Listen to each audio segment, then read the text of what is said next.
அஸ்ஸலாமு அலைக்கும் வரஹ்மத்துல்லாஹி வபரகாத்துஹு. அன்புக்குரிய சகோதரிகளே, சூனியம் அது குறித்து குர்ஆனில் ஏராளமான வசனங்கள் இருக்கிறது. நபிகள் நாயகம் ஸல்லல்லாஹு அலைஹி வஸல்லம் அவர்கள் தொடர்பிலான அறிவிப்பாளர் தொடர் சரியாக உள்ள செய்திகளும் இருக்கிறது. ஆனால் அதே வேளையில் அது குறித்த தெளிவு, சூனியம்னா என்ன, சூனியம் என்கிற சொல் நிறைய இருக்குது குர்ஆன்லையும். சூனியத்துக்கு அரபி வார்த்தை என்ன? சிஹிர். சிஹிருங்கிற சொல்லு குர்ஆனில் நிறைய இருக்குது, ஹதீஸில் நிறைய இருக்குது. ஆனால் சிஹிர்னா என்ன, அதனுடைய தன்மை என்ன, அதனுடைய யதார்த்தம் என்ன, சிஹிர்னால என்ன பண்ண முடியும், அது வரை விளக்கணும்னு சொல்லுவாங்கள்ல. சிஹிர்னா என்ன என்று குர்ஆனிலிருந்தும் ஹதீஸிலிருந்தும் முஸ்லீம் அறிஞர்கள் அறிந்து கொள்ளக்கூடிய விளக்கத்தில் தான் பல கருத்து வேறுபாடுகள், சர்ச்சைகள் வருது. இப்போ நம்ம என்ன சொல்கிறோம்னா, சூனியம்னு ஒன்று இருக்கத்தான் செய்யுது, சிஹிர்னு ஒன்று இருக்குது. நம்ம அல்லாத மற்றவர்களும் சிஹிர்னு ஒன்று இருக்குங்கிறாங்க. ஆனால் அந்த சிஹிர்னா என்னங்கிற விளக்கத்தில் தான் நாம் வேறுபடுகிறோம், அவர்களும் வேறுபடுகிறார்கள். நம்ம அல்லாத மற்றவர்கள் சுன்னத் ஜமாத்து, தப்லீக் ஜமாத்து, ஜாக்கு, சலஃபீஸ கோட்பாடு என்று இமாம்கள் பெரியார்களை பின்பற்றக்கூடிய கோட்பாட்டை கொண்டவர்கள் என்று எல்லோருமே சூனியம்னா என்னன்னு சொல்லும் பொழுது அதுக்கு ஒரு சக்தி இருக்குது, சூனியத்தின் மூலமாக எது வேண்டுமானாலும் பண்ணலாம், சூனியத்தின் மூலமாக கணவன் மனைவியை பிரிக்கலாம், சூனியத்தின் மூலமாக வியாபாரத்தில் நஷ்டத்தை உண்டாக்கலாம், சூனியத்தின் மூலமாக ஒருவனை பைத்தியக்காரனாக்கலாம் அப்படின்னு நிறைய சொல்கிறார்கள். சூனியத்தினால அது பண்ண முடியும், சூனியத்தினால இது பண்ண முடியும், திடீர்னு ஒருத்தவங்க கைத்தொழில் வந்துருச்சுன்னா கூட சூனியத்தினால இருக்கலாம் அப்படிங்கிறாங்க. அந்த அளவிற்கு பிற ஜமாத்தார்கள் சூனியம்னா என்னன்னு சொல்லக்கூடிய விளக்கமாக இருக்குது.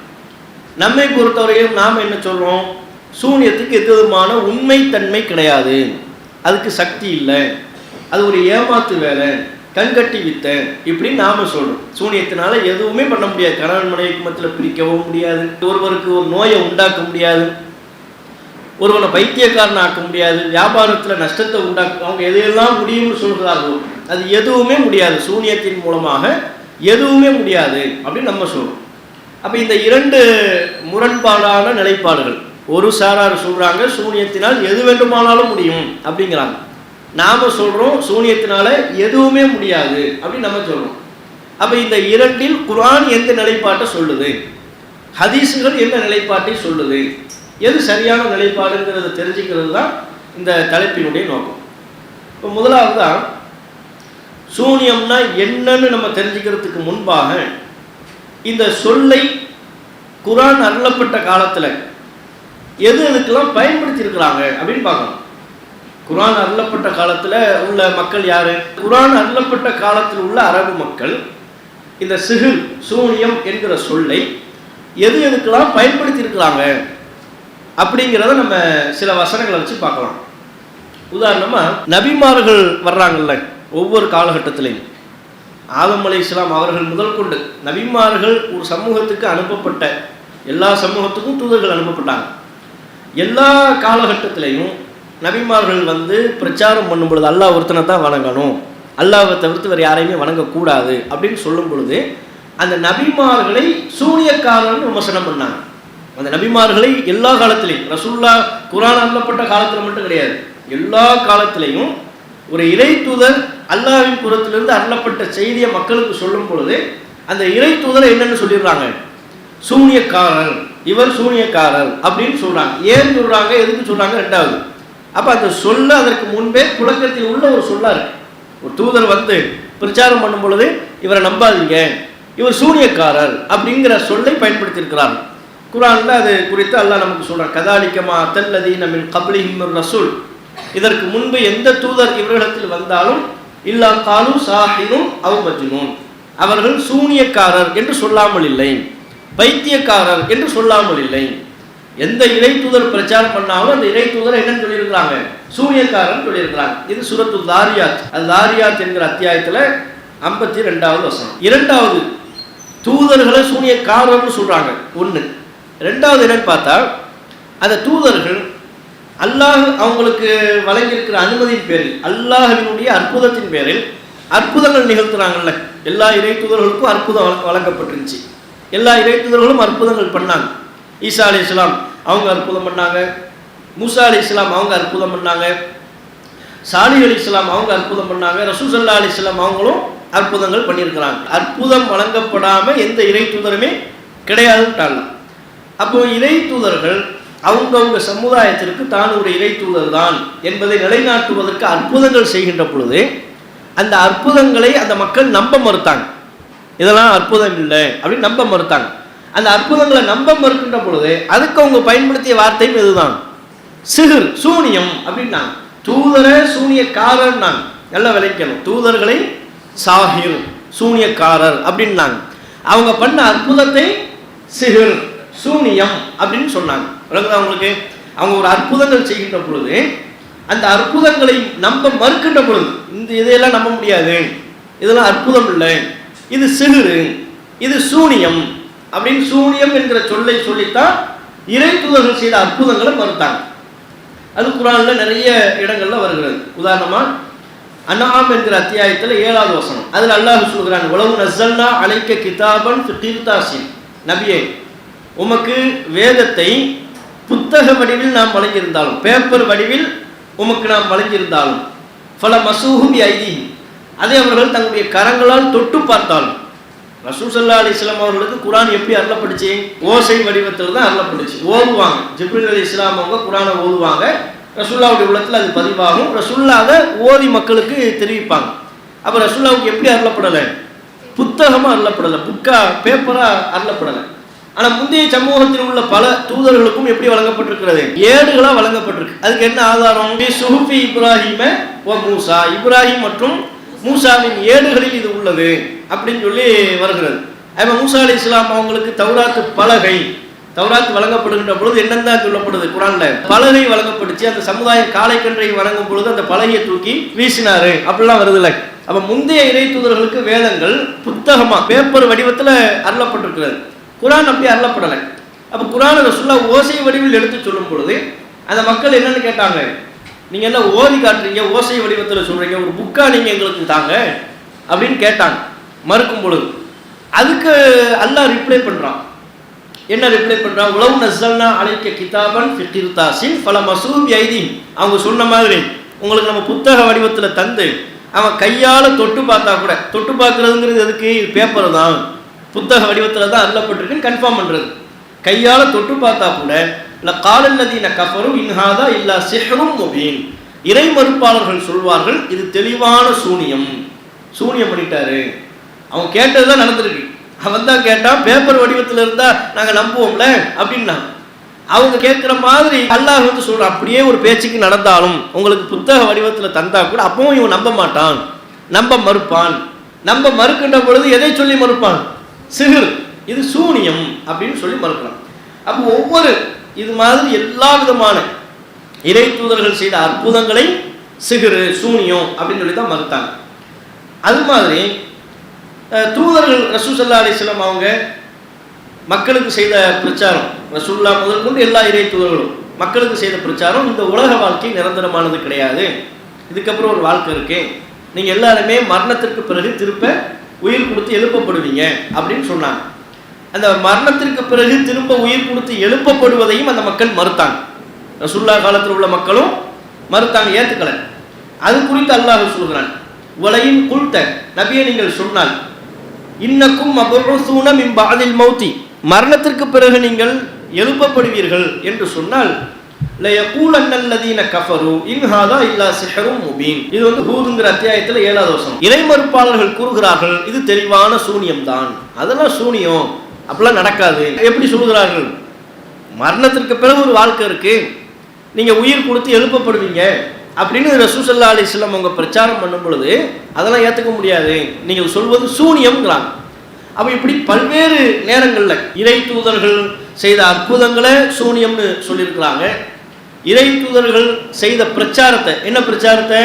மரணத்திற்கு பிறகு ஒரு வாழ்க்கை இருக்கு என்ற அந்த பிரச்சாரத்தை சூனியம் என்று சொல்லியிருக்கிறார்கள். அதே மாதிரி அல் ஹிஜ்ர் என்கிற அத்தியாயத்தில் 10வது வசனத்திலிருந்து 15வது வசனம் வரையிலே அதில் அல்லாஹ் சொல்கிறான், வலவ் ஃபதஹ்னா அலைஹிம் பாபம் மினஸ் ஸமா, வானத்தில் உள்ள வாசலை அவர்களுக்காக நாம் திறந்தால், ஃபதல்லு ஃபீஹி யஅருஜூன், அவர்கள் மேலேறி செல்பவர்களாக மாறினால், வானத்திலிருந்து ஒரு வாசலை திறந்து இவங்களெல்லாம் வானத்துக்கே கூட்டு போயிட்டா கூட, மேலேறி சென்றாலும் லக்காலு, இந்த இறை மறுப்பாளர்கள் சொல்வார்கள், இன்னமா சுக்கிரத் அபுசாருனா, எங்கள் பார்வைகள் மயக்கப்பட்டு விட்டது, பல் நஹ்னு கௌமும் மஸ்ஹூரூன், நாங்கள் சூனியம் வைக்கப்பட்ட கூட்டத்தினராக மாறிவிட்டோம் அப்படின்னு சொல்லுவாங்க. அதாவது இப்போ மூசா அலைஹிஸ்ஸலாம் அவங்க ஏகத்துவ கொள்கை பிரச்சாரம் பண்ணும்பொழுது ஃபிரௌன் என்ன சொன்னாங்க, அப்படியா அல்லாஹ் எங்கே இருக்கான், வானத்தில் இருக்கிறான், அப்படின்னா ஒரு படியை போட்டுற வேண்டியதானே, ஒரு ஏணியை வச்சு எங்களெல்லாம் கூட்டு போயிருங்க, நாங்களும் பார்த்துருவோம்ல, நீங்கள் பேசுகிற அல்லாட்ட நாங்களும் பார்த்துருவோம்ல, விஷயம் அதோட முடிஞ்சிருமேன்னு கிண்டல் பண்ணான். இது மூசா அலைஹிஸ்ஸலாம் அவங்க காலத்தில். அது மாதிரி ரசூல்லா காலத்தில் அப்படியான ஒரு கருத்தோட்டம் வருகின்ற பொழுது, இறை மறுப்பாளர்கள்ட்ட அந்த சிந்தனை வருகின்ற பொழுது, அல்லாஹ் வந்து ரசூல்லாவுக்கு பதில் சொல்கிறான், நபியே இவங்க சொல்கிற மாதிரி வானத்துக்கு ஒரு வாசல் வச்சு இவங்களெல்லாம் மேலே கூட்டு வந்துட்டா கூட என்ன தெரியுமா சொல்லுவான், இன்னமா சுக்கிரத் அபுசாருனா, எங்கள் பார்வைகள் மயக்கப்பட்டு விட்டது, ஏதோ நடந்திருக்கு, பார்வையை வந்து மயக்கிட்டாங்க, இது உண்மை கிடையாது, உண்மையாக நடக்கலை, பார்வை மயக்கப்பட்டு விட்டது, பல் நஹ்னு கௌமும் மஸ்ஹூரூன், நாங்கள் சூனியம் வைக்கப்பட்ட கூட்டத்தினராக மாறிவிட்டோம், நம்மளெல்லாம் ஏதோ பண்ணிட்டார், சிகிர் பண்ணிட்டார் நம்மளை இப்படின்னு சொல்லுவாங்க. இது அல் ஹிஜ்ர் என்கிற அத்தியாயத்தில் 10லிருந்து 15 அதில் நீங்கள் பார்க்கலாம். அப்போ என்ன நம்ம சொல்ல வரோம்னா, எது எல்லாம் சூனியம்னு சொல்லியிருக்கிறாங்க, இறை தூதரை சூனியக்காரன்னு சொல்லியிருக்கிறாங்க, அவங்க பண்ண அற்புதங்களை சூனியம் அப்படின்னு சொல்லியிருக்கிறாங்க, வேதம் புத்தக வடிவில் வழங்கப்பட்டு அதை தொட்டு பார்த்தாலும் அதை சூனியம்னு சொல்லிடுவாங்க அப்படின்னு அல்லாஹ் எடுத்து சொல்றான். அது ஒண்ணு. அடுத்து மரணத்திற்கு பிறகு எழுப்பப்படுகிற வாழ்க்கையும் சூனியம் அப்படின்னு சொல்லுவாங்க. வானத்திலேயே அவங்கள அழைச்சிட்டு போனா கூட, வானத்தின் வாசலை திறந்து வச்சு உங்களை மேலே கூட்டிட்டு போனா கூட சூனியம்னு சொல்லுவாங்க. இதுல தான் நம்ம எப்படி புரியணும்னு ஒன்று வருது. இவ்வளவு சொல்லுவாங்கன்னு வருதுல, சூனியம்னா என்னன்னு வரல, அப்படித்தானே, எல்லாத்தையும் அவங்க சொன்னதான் வருது. இதை பார்க்கும்போது சில நேரம் சூனியம்ங்கிறான், மைக்கை பார்த்து சூனியம்ங்கிறான், செல்போனை பார்த்து சூனியம்ங்கிறான். இப்ப சூனியம்னா என்னங்கிறது இதுல சொல்லப்படுதானா இல்லை, ஒவ்வொரு பொருள் அல்லது ஒவ்வொரு சந்தர்ப்பத்தின் போது சூனியம்ங்கிற சொல் பயன்படுத்தப்படுறது தான் பார்க்கணும். இப்ப இதை நம்ம இப்படி முடிவெடுத்தோம்னா, எங்களை உதாரணத்துக்கு பாட்டிலை பார்த்து சூனியம்னு சொல்லும் பொழுது நம்ம என்னென்னு முடிவெடுக்க வேண்டியது வரும், பாட்டில் எல்லாமே சூனியம் முடிவெடுக்க வேண்டியது அப்படித்தானே வரும். சூனியம்னா இப்போ பாட்டில் எல்லாமே சூனியம், அந்த ஒன்று மட்டும் இருந்தா அப்படி முடிவெடுக்கிற மாதிரி வரும். இப்போ நம்ம இன்னும் முடிவெடுக்கல, பிளாங்கா இருக்கிறோம். அது ஒரு புரிதலுக்காண்டி சொல்றேன். மைக்கை பார்த்து சூனியம் சொல்லும் பொழுது இப்போ என்ன விளக்கம் சேருது, மைக்கெல்லாம் சூனியம், அப்போ எல்லா மைக்கு சூனியம்னா மைக்கு தான், மைக் எல்லாமே சூனியம் இப்படின்னு வருது. செல்போனை பார்த்து சூனியம் சொல்லும் பொழுது செல்போன்லாம் சூனியம், எல்லா செல்போனும் சூனியம் தான், சூனியம்னா எதுதான், செல்போனு தான், இப்படிங்கிற ஒரு குழப்பமான ஒரு அம்சம் அதுல வரும். சூனியம்னா என்னன்னு சொல்லப்படலை, ஒன்னொன்னே பார்த்து அது சூனியம் இது சூனியம் இப்படின்னு அவன் சொல்லியிருக்கிறான். சரியா? இப்ப இதுல அடுத்த கட்ட விளக்கமா நீங்க பாருங்க. உதாரணமா அற்புதங்கள் நடத்துறாங்கல்ல, இறை தூதர்கள் அற்புதம் செய்யறாங்க, அந்த அற்புதத்தை பார்த்து சூனியம்னு அவங்க சொன்னாங்கன்னா அதுக்கு 2 பொருள் வருது. அதுக்கு என்ன அர்த்தம் வருது, 2 அர்த்தம். அவன் எந்த அர்த்தத்துல சொல்லியிருக்கலாம் அப்படின்னு நம்ம தேடுறோம். ஒரு சொல்லு பயன்படுத்தப்பட்டதை பார்த்துட்டோம், இப்ப எந்த அர்த்தத்தில் அது பயன்படுத்தப்பட்டிருக்கலாம் அப்படின்னு நம்ம இப்ப என்ன செய்ய போறோம், தேடுறோம். ஒரு சர்ச் பண்ற மாதிரி, ஒரு ஆய்வு பண்ற மாதிரி பண்றோம். அற்புதங்களை பார்த்து சூனியம்னு சொல்லும் பொழுது அவன் எந்த அர்த்தத்தில் அப்படி சொல்லியிருக்கலாம் அப்படின்னு பார்த்தா, ஒண்ணு, சூனியத்தினால் எது முடியுமோ அதைத்தானே நீங்களும் பண்ணியிருக்கிறீங்க. நீங்க எந்த விதத்துல இறை தூதர் ஆயிட்டீங்க, தூதர் இல்லைன்னு மறுக்கிறதுக்கு தானே சொல்றான். தூதர் இல்லை என்று நம்புற இடத்துல சொல்றானா, மறுக்கிற இடத்துல சொல்றானா, உங்களெல்லாம் தூதரா ஏத்துக்க முடியாது, அது என்ன இறை தூதரு, நீங்க இறை தூதர்ங்கிறதெல்லாம் ஏத்துக்க முடியாது அப்படிங்கிறான். இறை தூதர் என்பதற்கு அவங்க ஒரு சான்றாகத்தான் அந்த அற்புதங்களை முன் வச்சாங்க. அல்லாஹ் கொடுத்த அற்புதம், அவங்களுக்குள்ள சக்தி இல்லை, அல்லாஹ் கொடுத்த அற்புதம், அதை முன் வச்சாங்க. அந்த அற்புதத்தை மறுக்கிறான், மறுக்கும் பொழுது சூனியம்னு சொல்றான். அப்ப எந்த அர்த்தத்தில் அவன் சொல்லியிருக்கலாம் அப்படின்னு பார்த்தா, இது என்ன பெரிய அற்புதம், இதுதான் சூனியத்தினாலையும் முடியுமே, அப்ப சூனியத்தால் எது முடியுமோ அதையே நீங்களும் செஞ்சுட்டு உங்களை இறை தூதன் ஏன் சொல்றீங்க, உங்களுக்கு என்ன ஸ்பெஷல் சக்தி வந்து விட்டது, இப்படி ஒரு அர்த்தமா இருக்கலாம். அப்ப இறை தூதர்கள் அற்புதங்கள் செய்கின்ற பொழுது அதை மறுக்கிற இடத்துல சொன்னாங்கன்னா ஒண்ணு இந்த அர்த்தமா இருக்கணும், என்ன இது என்ன அற்புதம், இது சிகிர், இது சூனியம், அது சூனியத்தினாலையுமே முடியுமே அப்படின்னு உள்ள ஒரு அம்சம். உதாரணமா நம்ம கிட்ட வந்து ஒரு 5 ஸ்டார் சாக்லேட் என்ன செய்யறாங்க, 5 ஸ்டார் கவர் காட்டலை, 5 ஸ்டார் சாக்லேட்டுன்னு சொல்லி தர்றாங்க, நம்ம சாப்பிட்றோம், சாப்பிட்டு டேஸ்ட்டை பார்த்துட்டு இது 1 ரூபா சாக்லேட்டில் இது என்ன, இது அந்த காலத்தில் உள்ள ஆசை சாக்லேட் மாதிரி இருக்குது, 50 பைசா சாக்லேட் மாதிரி இருக்குது, இதை போய் 5 ஸ்டாருங்கிற அப்படின்னு சொல்லும் பொழுது நம்ம என்னன்னு சொல்லுவோம், இது ஒரு சாதா சாக்லேட் தானே அப்படின்னு சொன்னோம்னா அதுக்கு என்ன அர்த்தம், சாதா சாக்லேட்டு என்ன டேஸ்ட்டில் இருக்கோ அதே தனப்பா இதில் இருக்கு. இதை போய் நீ என்னமோ பெரிய 50 ரூபா சாக்லேட்டு, 100 ரூபா chocolate, 5 star chocolate, 3 star chocolate யாரை ஏமாற்ற பார்க்குறேன் அப்படின்னு தானே அர்த்தம். அப்போ என்ன லேபிள் கொடுக்குறோமோ, என்ன பேர் கொடுக்குறோமோ அந்த தன்மையை ஒத்ததாகத்தான் இது இருக்கிறது. அதை மிஞ்சிய தன்மை எதுவுமே இதில் இல்லை, புதுசாக இதில் ஒன்றுமே இல்லை, இதுதான் இதில் இருக்கிறது அப்படின்னு சொல்லக்கூடிய ஒரு கருத்தை அந்த வார்த்தையை தரும். சூனியம்னு சொல்லும் பொழுது சூனியத்தினால தான் முடியுமே. அது என்ன நீங்கள் அற்புதம்னு சொல்கிறீங்க, இதை கொண்டு நீங்கள் எப்படி உங்களை இறை தூதர்னு சொல்லலாம் இப்படிங்கிற ஒரு அர்த்தம். சரியா? அல்லது எந்த அர்த்தமாக இருக்கலாம்? ஒன்று அந்த அர்த்தமாக இருக்கணும், அல்லது எந்த அர்த்தமாக இருக்கலாம், இன்னொரு அர்த்தம் இருப்பதற்கும் வாய்ப்பு இருக்கு. என்ன இன்னொரு அர்த்தம் என்னன்னா, சூனியம்ங்கிறது அது ஒரு ட்ரிக்கு, அது ஒரு ட்ரிக், மந்திரம், மேஜிக் மாதிரி ஒரு மந்திரம். அது உண்மை கிடையாது. மேஜிக் மாதிரி ஒரு மந்திரம் பண்ணக்கூடிய வித்தை தான் சூனியம். அதை நீங்க பண்ணிட்டு இறை தூதர்கள் அற்புதங்கள் செய்கின்ற பொழுது அவங்க மறுக்கிறாங்களா, அப்போ என்ன அர்த்தம்னா வித்தை காட்டுறவன் பண்றது தானே, அதைத்தான் நீங்களும் என்னமோ பண்ணியிருக்கிறீங்க. இது உண்மையெல்லாம் கிடையாது, இது ஒரு பொய். அப்போ பொய்யான ஒன்றை செய்து, சூனியம் எப்படி பொய்யானதோ, சூனியம் எப்படி சில தந்திரங்களை கொண்டதோ, சூனியம் எப்படி சில ட்ரிக்ஸ் அடிப்படையில் செய்யப்படுகின்ற ஒன்றோ, அது மாதிரி நீங்க செஞ்சுட்டு இப்போ உங்களை இறை தூதர்னு சொல்றீங்களா? விளங்குதா? இந்த அர்த்தம் இருக்கலாம் தானே. ஒன்று எந்த அர்த்தம் இருக்கலாம், சூனியத்தால் எது முடியுமோ அதை நீங்கள் செய்துவிட்டு உங்களை இறை தூதன் எப்படி சொல்லலாம்? நீ அதை சூனியத்தினாலே முடியுமே. அற்புதம்னு சொன்னா யாராலும் முடியாததான் இருக்கணும்ல.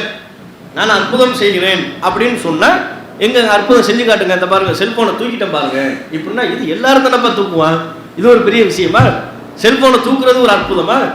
அப்போ இதுதான் அதனால முடியுமே, இதெல்லாம் 5 வயசுக்குள்ள செய்யுமே. நீ அற்புதம் பண்றதா தான் புதுசா பண்ணுங்க.